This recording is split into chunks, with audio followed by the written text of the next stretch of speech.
mise à Sciences Po. Vous voyez, en Afrique, à Abidjan, on a un petit adage. On dit que quand vous cherchez un emploi, pour une femme, il y a ce qu'on appelle le droit de cuissage. Vous savez ce que ça veut dire? Elle doit offrir ses cuisses pour avoir un travail. Et donc, quand vous voyez une jeune dame à un haut poste de responsabilité, 75% de chances qu'elle a obtenu par ce que vous savez. Et donc, quand dans nos églises, nous avons des chrétiennes qui sont au chômage, en général, c'est qu'elles ont refusé de passer par ce moyen. Et donc, j'imagine une chrétienne assise chez elle à la maison et qui fait comme Asaph, qui se dit « J'ai vraiment adoré Dieu. J'ai joué au piano, j'ai formé beaucoup de gens à l'église et je suis sans emploi parce que j'ai décidé de suivre ce grand Dieu. Ah, Seigneur, c'est difficile. » Vous voyez, c'est l'image de quelqu'un qui a regardé ses amis après un long parcours, qui regarde ces gens avec qui il a commencé. Il fait le point de sa vie. Il a le sentiment d'être derrière eux à cause du choix de sa vie. Et le choix de sa vie, c'est le chemin, la vérité et la vie. Il a choisi un chemin qui ne lui permet pas de s'épanouir comme son voisin. Je vais mieux vous expliquer. Lorsque j'ai fini mes études ici, en ce temps, il y avait le télétexte. Je m'amusais avec le télétexte et je suis tombé sur une offre d'emploi. J'ai sélectionné, j'ai vu une adresse et j'ai écrit. J'ai écrit, et mon heure, 3 jours après, mon téléphone sonne. C'était à Rouen. Oui, bonjour monsieur. Oui, on a reçu votre courrier. Votre candidature nous intéresse. On voudrait que vous travailliez pour nous. Ok. Je vais au rendez-vous. C'est une grande société. Je vais au rendez-vous. Je passe l'entretien. On me dit non, c'est même pas la peine. L'entretien, c'est suffisant. Monsieur, on veut vous garder dans notre société. Ok, d'accord. Mais je tombe sur un os. J'ai un papier d'étudiant. Je n'ai pas l'autorisation de travailler plus de 3 mois en France. C'était devenu un casse-tête. Et là, j'ai eu une idée. J'ai appelé une amie. Je lui ai dit, toi, tu n'es pas marié. Et si on se mariait dans un business, moi, je te donne de l'argent, j'ai les papiers, et comme ça, je peux travailler, et moi, je te donne de l'argent. On a fixé le montant. Elle était d'accord. On a célébré le mariage. Le 30 novembre 2002 à Rouen. On était assis dans la salle du mariage. Il y a le maître de cérémonie, c'est un arabe, il est venu vers moi. Il dit, mon frère, on sait que ce n'est pas un vrai mariage, là, mais il faut mettre ta main sur la femme, là. Il ne faut pas que les gars sachent que c'est un vrai mariage. Il a enlevé ma main, il a déposé ma main sur elle. Et on était là, tout crispé, on a fini le mariage, il faut embrasser la mariée. Oh là là. C'est mon ami. Et donc, comment je fais? On a fini le mariage, on a fait un petit montage, un petit cortège avec des amis. On a fait un petit peu de bruit à la mairie. On s'est retrouvé chez mon oncle. On est monté dans les escaliers. Elle a enlevé rapidement ses combinaisons. Elle était antillaise. Elle a enlevé rapidement tout ce bric-à-brac. Elle s'est démaquillée. J'ai enlevé les euros. Je lui ai donné les euros. Elle est rentrée chez elle. Là, j'avais les papiers. Je suis allé travailler. Bien. 1 an, 2 ans.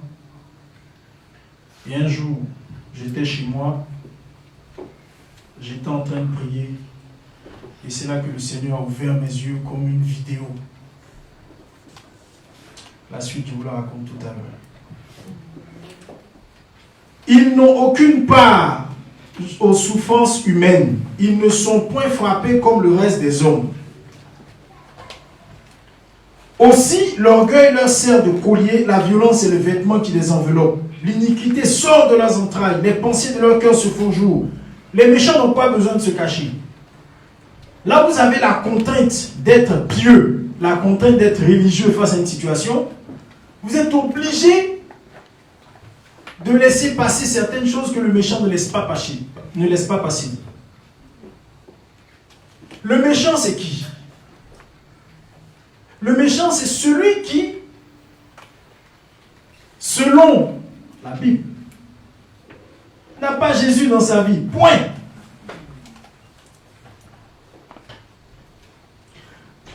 Le méchant a une façon de raisonner. Face à une situation, le méchant marche dans une logique. Quand le méchant a un souci, il se prend un petit shit, il décolle un peu, il redescend, il s'endort. Mais toi, ta Bible dit que quand tu as un souci, tu dois te mettre à genoux et jeûner. Ce que ton Dieu te demande a l'air tellement compliqué, mais la vie du méchant a l'air tellement simple. Le méchant règle ces situations aussi simplement que possible. Quand le méchant se retrouve dans une situation compliquée, à cause de sa position, il écrase tout sur son passage.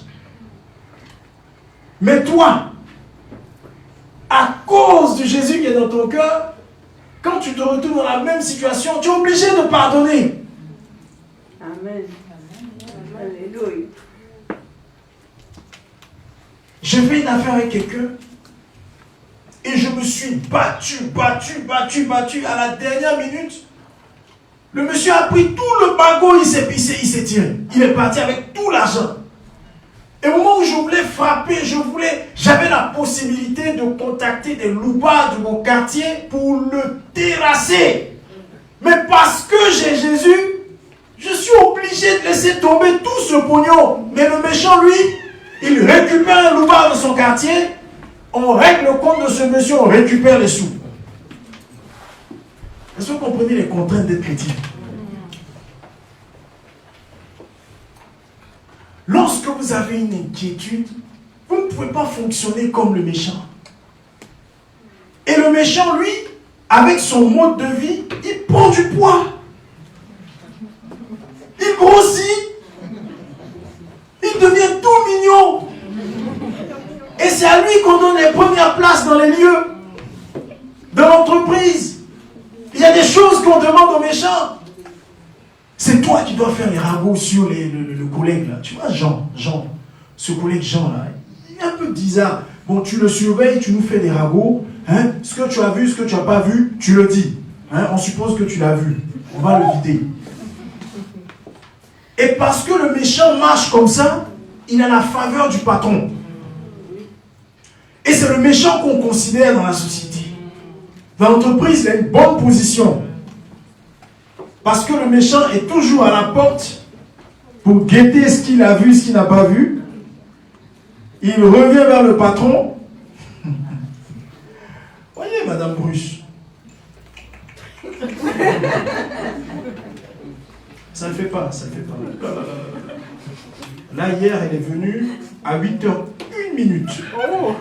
Elle est en retard. Elle était en retard.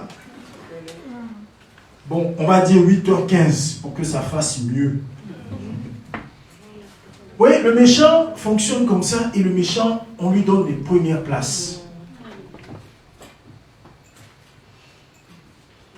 Et ça permet au méchant d'avoir des primes. Et quand le méchant veut poser un congé, c'est plus facile pour lui. On lui donne des heures pour se reposer. Le méchant a la faveur du patron, donc le méchant rentre plus facilement dans les grâces que vous. Et parce qu'il a des bons jours de congé, il se repose bien, il prend du poids, il est tout mignon. méchant a le temps de se reposer, il a le temps de dormir. Quand c'est les sols qu'il fait beau, et que samedi vous devez travailler, le méchant a une permission pour aller avec ses enfants faire du shopping.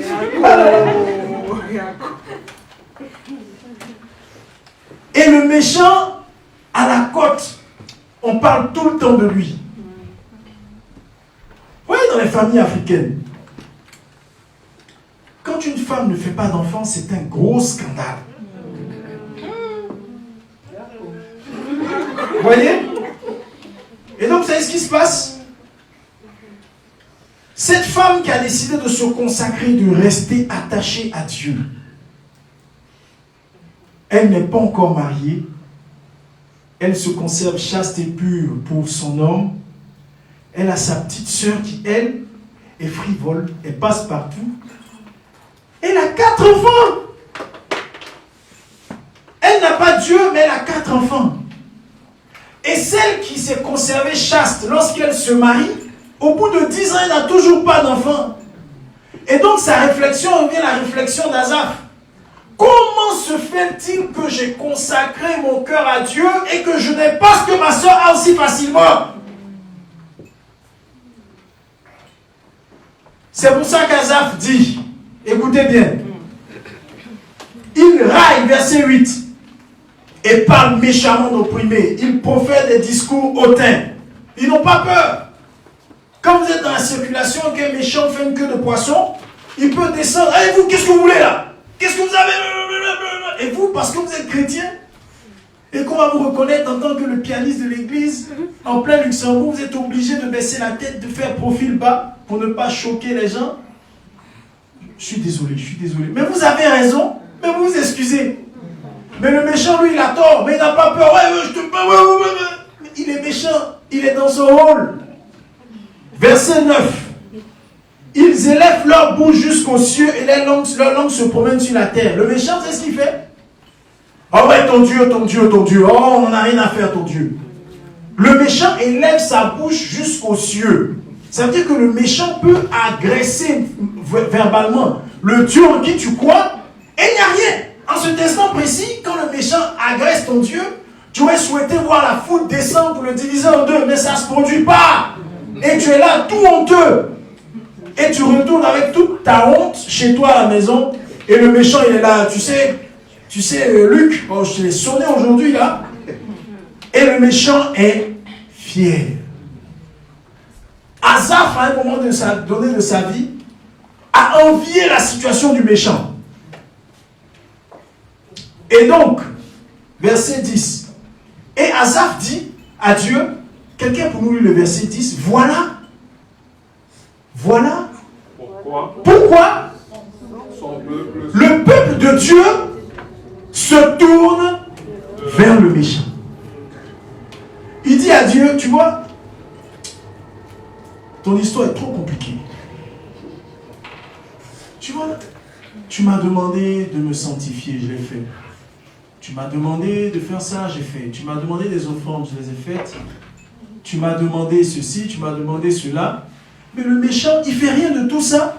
Et il réussit. Mais c'est pourquoi Dieu, ton peuple, se tourne vers le méchant. Il y a un problème dans ton organisation là. Il faut que tu revoies la stratégie. Il y a un gros problème, il y a un problème de fonctionnement. Ce n'est pas logique. C'est un engrenage qui ne tourne pas. Tu nous dis que si on te sert, nous allons réussir, on sera béni, on aura la grâce, on aura les bénédictions, on aura les ceci, le fruit de ton entraille sera béni, et ainsi de suite. Mais moi, j'ai pas d'enfant. Mais celle-là, elle est retournée en Afrique. Elle a vu un marabout caché quelque part en Ghana, dans un petit village. Il lui a fait une petite potion, elle a bu la potion, elle est revenue au Luxembourg, elle a eu un bébé.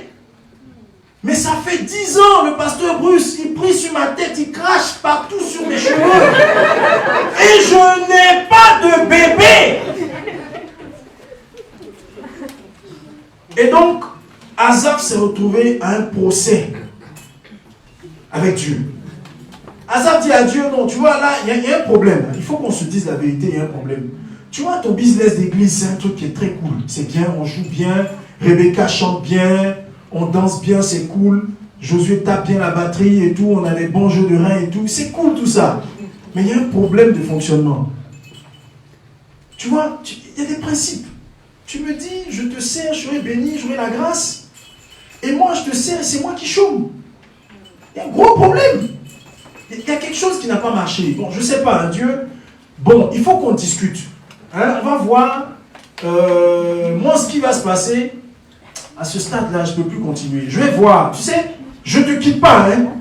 Mais je vais juste te garder à côté et je vais me tourner vers le Dieu du méchant. Parce qu'il faut que je comprenne comment il fait que lui réussit. Et moi, je suis tout le temps en train d'échouer. J'ai tout le temps des misères. Vous voyez, j'ai un ami français on s'est retrouvé au Niger pour une mission. Et il y a un fruit qu'on appelle le tangelo. Je ne sais pas si vous le connaissez. C'est un croisement entre l'orange et la mandarine. Et ça donne un fruit sans pépins. Et donc, je discutais avec lui et il avait plein de problèmes. Il m'explique ses problèmes, ça ne finit pas. Il dit, moi, je trouve toujours un pépin là où il n'y en a pas. Au même instant, il était en train d'ouvrir le tangelo. Il a trouvé un pépin à l'intérieur. Je lui ai dit, Jean, tu sais, tu as vraiment un problème. On continue. Il avale l'eau abondamment. Et il dit, comment Dieu serait-il? Comment le Très-Haut connaîtrait-il? Ainsi, tous les méchants sont toujours heureux. Ils accroissent leur richesse. C'est donc en vain que j'ai purifié mon cœur. Asaph a conclu. Il dit, non, Dieu, tu vois, verset 13, ça ne sert à rien. Ça ne sert à rien tout ça. C'est en vain que j'ai purifié mon cœur. Et que j'ai lavé mon vêtement et mes mains dans l'innocence. J'aurais dû m'arranger pour être coupable comme eux, j'aurais le même sort qu'eux, j'aurais prospéré comme eux. Et donc, ce jour où j'étais en train de prier, le Saint-Esprit a ouvert mes yeux et j'ai entendu maintenant la voix de mon Dieu me parler. Il m'a dit, Eric, tu vas divorcer, tu rends les papiers. Je ne suis pas avec toi dans ça. Si tu gardes ces papiers et que tu es naturalisé français, je ne pourrai pas t'utiliser comme je veux le faire. Amen. Tu vas divorcer, tu rends les papiers à la préfecture, tu retournes en Côte d'Ivoire. J'avais 28 ans. Aïe, aïe, aïe. À 28 ans, ça se passe dans le sens inverse. C'est Afrique vers Europe. Et à 28 ans, moi, je vais faire Europe vers Afrique. D'abord, il fallait affronter mon frère qui a payé toutes mes études. J'ai parlé à mon frère, je lui ai dit, tu sais, moi je vais rentrer en Côte d'Ivoire. Il dit, mais ça va pas. Le Seigneur dit, calme-toi, je vais rendre ton fond dur comme de l'airain. Mais tiens ferme. Ça va mettre le temps qu'il faut. Je vais te répondre et je vais t'utiliser à travers le monde. Mais si tu gardes cette nationalité de façon frauduleuse, je ne serai pas avec toi. Amen. Il fallait affronter mon oncle, celui qui a organisé le mariage. Aïe, aïe, aïe. Je vais le voir, tonton, tu sais, il faut que je rentre en Côte d'Ivoire. Il dit, oh là, tu as fumé quoi, toi? Non, tonton, j'ai rien fumé. Mais je vais rentrer, je vais servir Dieu. Mon petit. Bon, ce qu'on peut faire, tu sais, tu es un homme intelligent, tu t'arranges, tu restes quelques mois, tu gardes les papiers, et maintenant quand tu as les papiers, tu vas en Afrique, tu pourras revenir ici quand tu voudras. Je dis, c'est ce que même mon Dieu dit, il ne veut pas. Il ne veut pas que mon nom soit dans les registres français en tant que Français, et j'ai eu la nationalité par la fraude. J'ai fini, j'appelle mon père. Ah papa, voilà, il dit, oh, mon petit. Non, jeune homme. Va réfléchir, tu me rappelles demain. Je le rappelle, ma position reste la même. J'appelle ma mère, je lui dis, maman, tu sais, je vais rentrer. Elle me dit, fais selon ce que Dieu t'a dit. Amen. La seule personne qui m'a soutenu, parce que quelques mois avant, on lui avait détecté un cancer. Et je suis rentré à Abidjan, prié avec elle.